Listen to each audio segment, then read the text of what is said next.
Thousands of delegates from around the world gathered in London for Securing Asia 2012, the first in what promises to be a catalyst and facilitator for further international security cooperation in the region. In the setting of the Queen Elizabeth II Conference Centre in central London, next to the Houses of Parliament and historic Westminster Abbey, Securing Asia 2012 attracted high-level delegations from 28 countries across Asia, the Middle East, Africa and the West.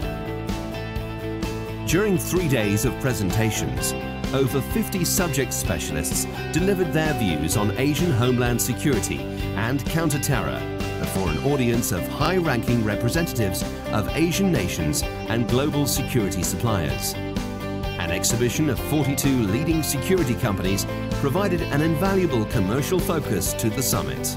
The speakers represented the top echelons and decision makers from the governments of the region. They represented Ministry of Internal Affairs, police, the military and diplomatic corps, responsible for procurement and upgrading of homeland security and counter-terror infrastructures and products.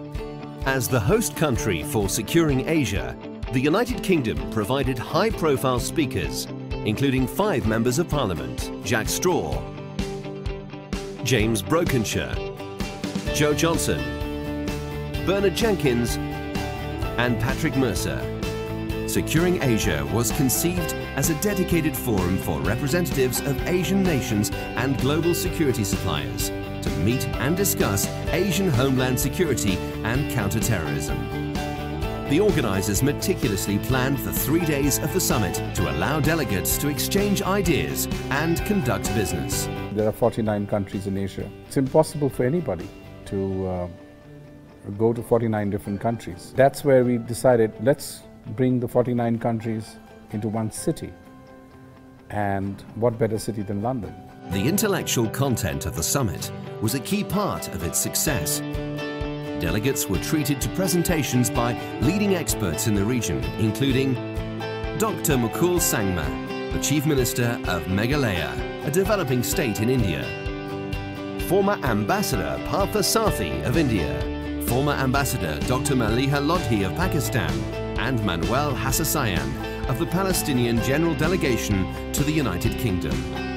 The summit also heard from intelligence specialists like Dr. Jack Caravelli, Director of the Institute for Applied Sciences, academics like Professor Anatole Levin of the Department of War Studies at King's College London, Professor Sir Lawrence Freedman, Professor of War Studies, King's College London, and many more speakers.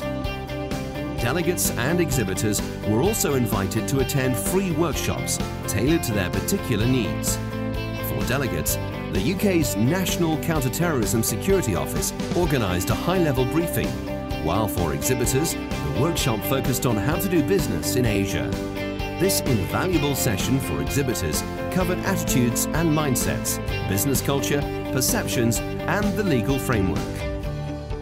The 3 days of the summit were a whirlwind of presentations and discussions, covering a broad range of security and business issues. I think that for the first time we've seen countries from all over Asia, many of whom have no great international profile, coming here to London, a long way to travel for many of them, and actually expressing views which have been hugely refreshing. This has given a tremendous amount of knowledge, and if this knowledge can be harnessed and transformed into meaningful business, the conference would have achieved something.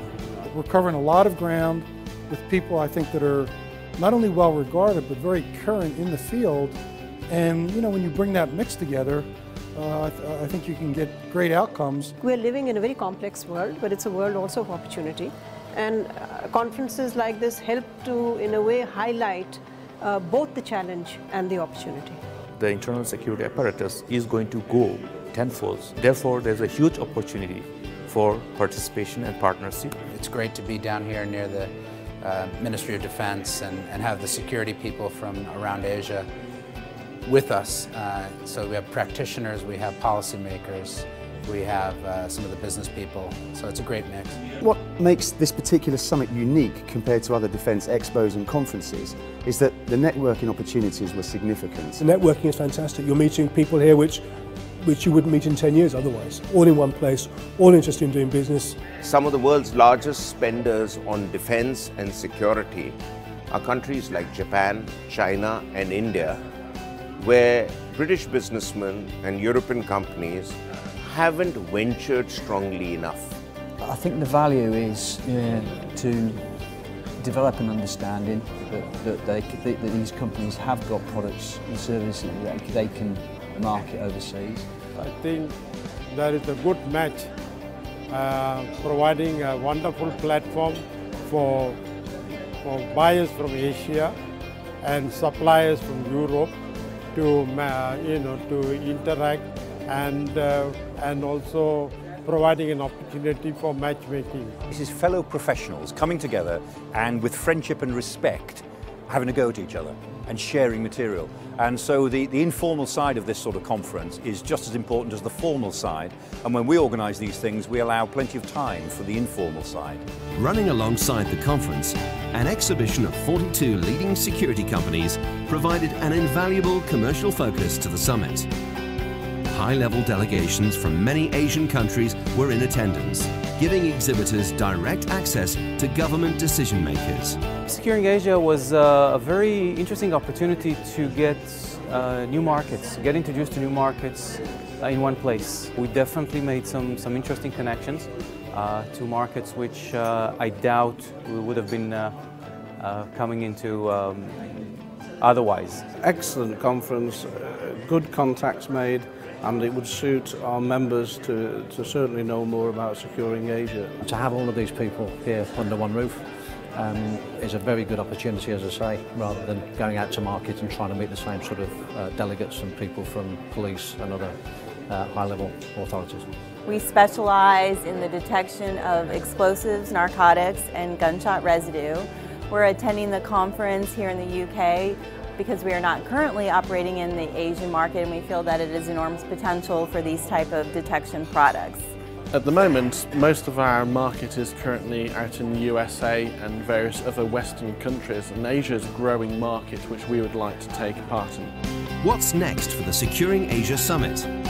The organising team has announced they will build on this event with Securing Asia 2013, which will return to the same prestigious venue on the 17th and 18th of June 2013. Recognising the value and importance of the exhibitors to the event, the organisers will redouble their business development services by arranging face-to-face meetings with delegates through the Meet the Buyer programme and actively marketing the companies to delegates in the months prior to the event. Securing Asia promises to become a highlight of the international security calendar, attracting high-level delegations and exhibitors from worldwide to meet and do business in the heart of London. For more information about next year's event and what's